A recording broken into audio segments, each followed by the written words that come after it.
Hello and welcome back to another video. Here we are going to solve the next three questions from October-November 2020 9709113. That is pure mathematics 1. So here is the question number 6. The function f is defined by fx is equal to 2x over 3x minus 1 for x greater than 1 by 3. Find an expression for f inverse of x. So we will use the procedure to find the inverse of the function. That is, we'll take this as y, and it would be y is equal to 2x over 3x minus 1, and then we'll interchange x into y and y into x. So it become x is equal to 2y over 3y minus 1. Now we will make y as a subject. So it becomes 3xy minus 1 into x. So it becomes x. So it is is equal to 2y. I'll take y terms one side and I'll take y common. So it becomes 3x minus 2y is equal to 2, or we got y is equal to 2 over 3x minus 2. So f inverse of x is 2 over 3x minus 2. That's the expression for f inverse of x. Let's do the b part. Here's the b part. Show that 2 by 3 plus 2 by 3 times 3x minus 1 can be expressed as this.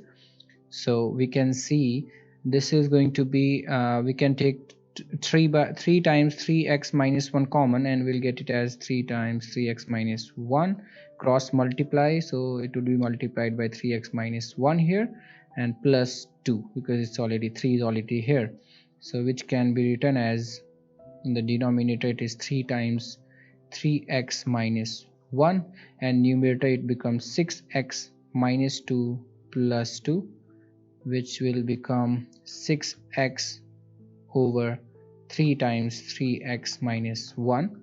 We'll cancel this, so it can be written as 2x over 3x minus 1. So that's it. We have expressed in this form. Let's find the c part. State the range of f. Since the fx is 2x over 3x minus 1, and from the b part we have seen this can be written as 2 by 3 plus 2 over 3 times 3x minus 1, and we know that x is always greater than 1 by 3, so this would be always greater than 0. So the least value would be 2 by 3. Least value of fx would be 2 by 3, because whenever we'll add any positive number, this would be always greater than 2 by 3. So range of f is going to be f of x greater than or equal to 2 by 3. And since it is always greater than minus 1 by 3, so it will not be equal to, we will only write greater than 3, greater than 2 by 3. So the range is fx is always greater than 2 by 3. So I hope it is clear. Let's do the 7th question now. 7th question is, the first and second terms of an arithmetic progression are 1 over cos square theta minus tan square theta over cos square theta respectively, where theta is in between 0 and pi by 2. Show that the common difference is minus 1 upon cos power 4 theta. So the common difference, we know common difference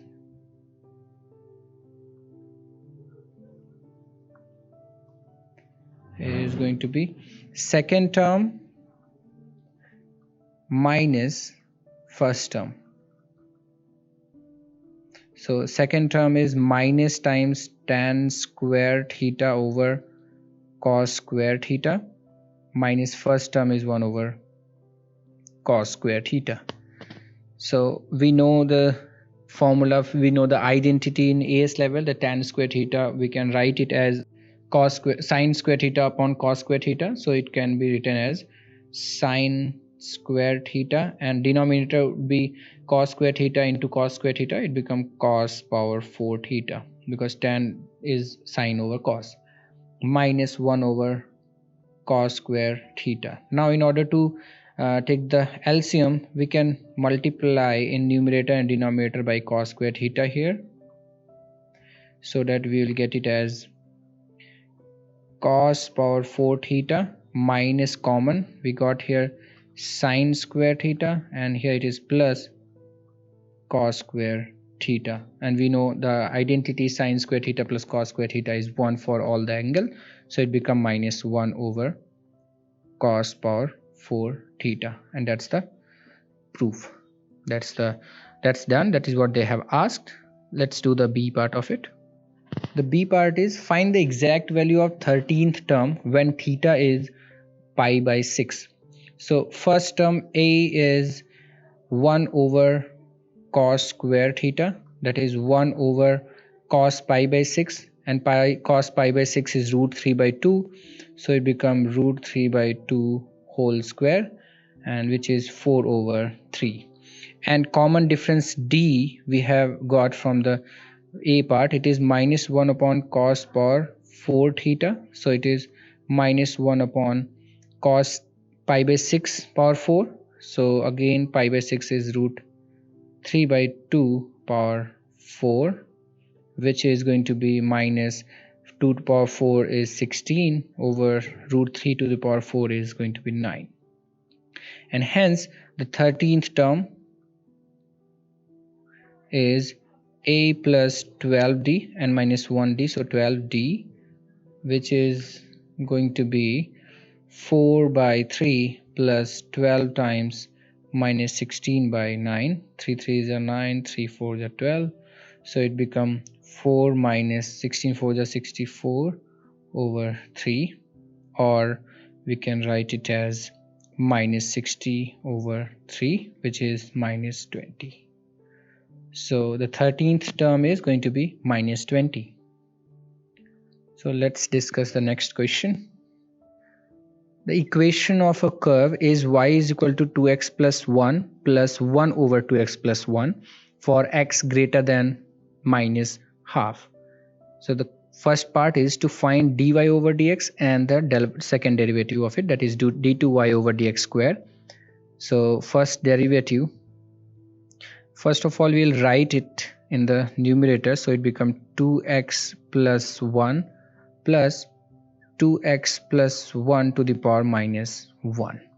So dy over dx, now dy over dx would be differentiation of 2x plus 1, that is going to be 2, plus differentiation of this is going to be minus 1, and 2x plus 1 to the power minus 1 minus 1 minus 2, and by chain rule we will differentiate this as well, that is going to be 2.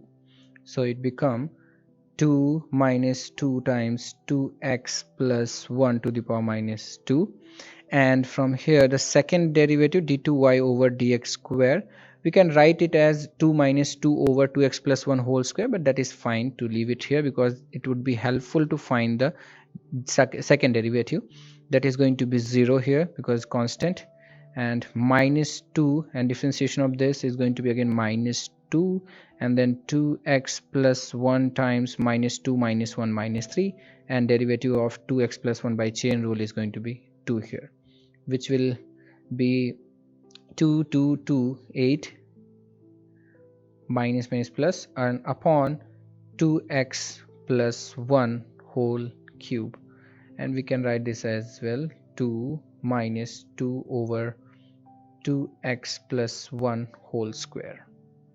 So that's it. Let's do the B part. Here's the B part. Find the coordinates of the stationary point and determine the nature of stationary point. So for the coordinates of the stationary point, we need to make dy over dx is equal to 0, or differentiation dy over dx from the first part, it was 2 minus 2 over 2x plus 1 whole square, so it would be 0.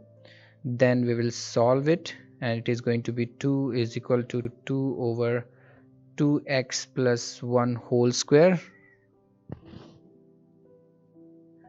which will be, this is 1, so it is 2x plus 1 whole square is equal to 1, or 2x plus 1 would be plus minus 1. So from here we will solve. With plus it is going to be 0 upon 2, x is equal to 0, and then with minus it is minus 1 minus 1 minus 2, upon minus 2 it is going to be minus 1.